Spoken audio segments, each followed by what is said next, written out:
Hello everyone, welcome to my world of D Quirky. Welcome to the 5th episode of Ayodhya to Varanasi यात्रा। ये मेरा second day था वाराणसी में। सुबह सुबह भगवान जी के दर्शन करने के बाद हम लोग निकल चुके थे गर्मा गर्म कचौड़ियाँ खाने के लिए। और ये सेकेंड दिन था और दोनों ही दिन मैं अपना दिन स्टार्ट की थी ये कचौड़ी सब्जी की ब्रेकफास्ट करते हुए। इधर का जो आटे सूजी का कचौड़ी था बहुत ज़्यादा खाने में टेस्टी हो रहा था। आलू और चने के सब्जी के साथ इधर ये कचौड़ियाँ सर्व किया जाता है। 2 पीसेस कचौड़ी का प्राइस रहता है 30 रुपीज़। और इधर बहुत ज़्यादा जलेबी और मिठाई का भी ऑप्शंस था खाने में। तो अगर आप लोग चाहे तो डेजर्ट भी ट्राई कर सकते हैं। हम जब वाराणसी गए थे तब विंटर हो रहा था, तो इसीलिए गर्मा गर्म कचौड़ी उस टाइम खाने में बहुत ज़्यादा टेस्टी लग रहा था। डेजर्ट के लिए इधर ली थी गर्मा गर्म जलेबियाँ, जो कि खाने में बहुत ज़्यादा टेस्टी थी। फिर चलते चलते इधर पहुंच गई थी मणिकर्णिका घाट में। मणिकर्णिका घाट वाराणसी में गंगा नदी के तट पर स्थित है। एक विश्व प्रसिद्ध घाट है जो मोक्ष प्राप्ति का स्थान माना जाता है, जहां दिन रात चिताएं जलती रहती है और शवों का अंतिम संस्कार किया जाता है। ये दुनिया की सबसे पुरानी और पवित्रतम घाटों में से एक है, जहां लोग जीवन के अंतिम सत्य को अनुभव करने या आध्यात्मिक शांति पाने आते हैं।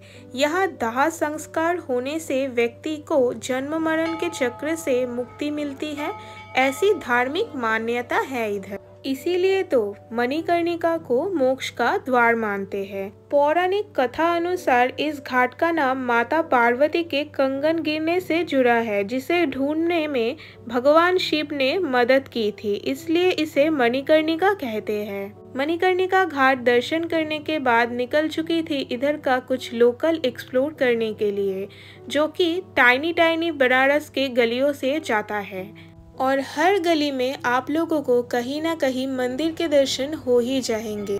आखिर यही तो है वाराणसी का खासियत, इधर का गली और इधर के गली का मंदिर।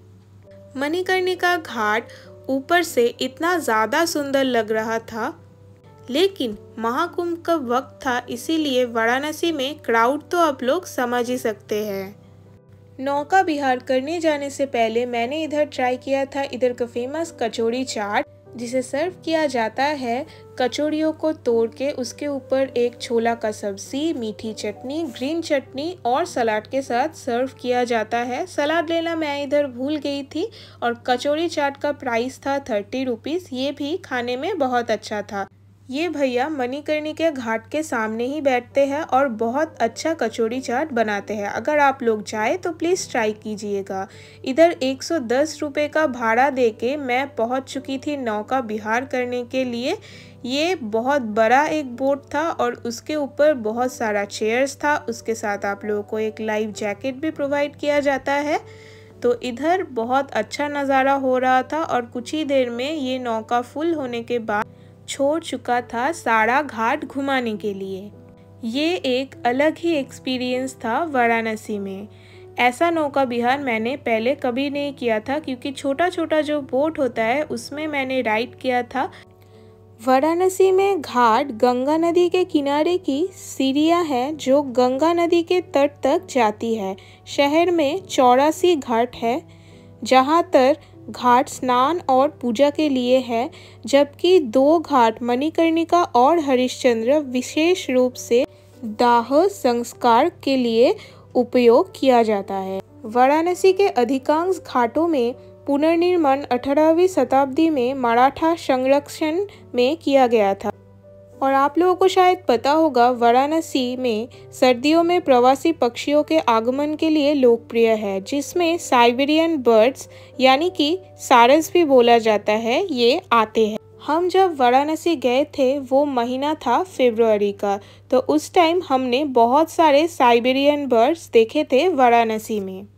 और आप लोगों को तो पता ही होगा वाराणसी को मोक्ष का द्वार कहा जाता है, क्योंकि हिंदू धर्म के मान्यता के अनुसार यहाँ मृत्यु होने पर व्यक्ति को जन्म मृत्यु के चक्र से मुक्ति हो जाता है।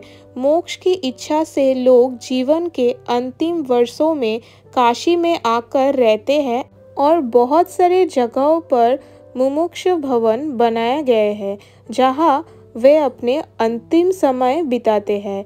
ये जो इन्फॉर्मेशंस है वो मैंने गूगल और विकिपीडिया से कलेक्ट किए हैं। अगर आप लोगों को इससे भी ज़्यादा वाराणसी के बारे में जानना है तो आप लोग गूगल करके पर्टिकुलरली जान सकते हैं।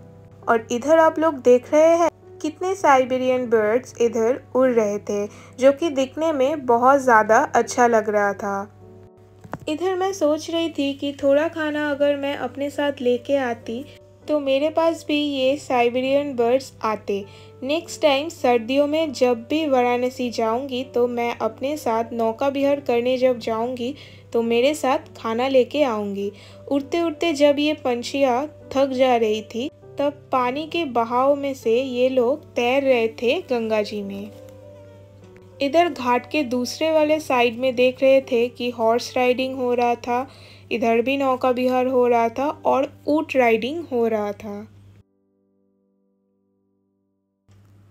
और ये देख के तो आप लोगों को पता चल ही रहा होगा कि वाराणसी में थोड़ी सी भी स्पेस बचा नहीं था, इतना ज़्यादा क्राउड हो रहा था वाराणसी में।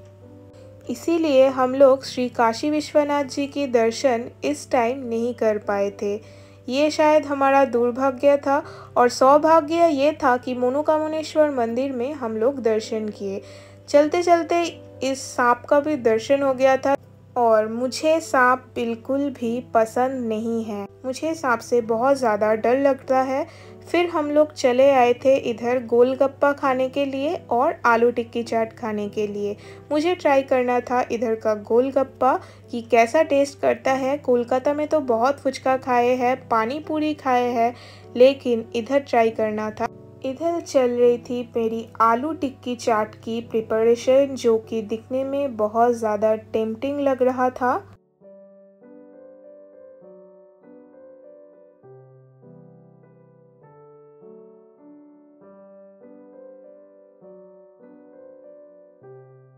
आलू टिक्की चाट का टेस्ट तो बहुत ज़्यादा अच्छा था, मतलब खट्टा मीठा सॉल्टी टेस्ट के साथ अच्छा लग रहा था। मुंह में फ्लेवर्स की ब्लास्ट हो रही थी। और अगर आप बनारस में आ रहे हैं तो इधर का फेमस चाट ज़रूर ट्राई करना। ट्राई किया था इधर का गोलगप्पा, लेकिन मैं कहूँगी कि हमारा फुचका के आगे कोई नहीं जा सकता। लेकिन गोलगप्पा बुरा भी नहीं था, अच्छा था खाने में। मीठी चटनी और तीखी चटनी के साथ इधर ट्राई कर रही थी और खाने में टेस्टी था। फिर चलते चलते इधर देखा था जंबो साइज के गुआवास, जो कि मुझे ट्राई करना था। इधर एक गुआवा का प्राइस लिया गया था 50 रुपीज़। नेक्स्ट व्लॉग बहुत ही जल्दी आने वाली है, stay tune for that vlog.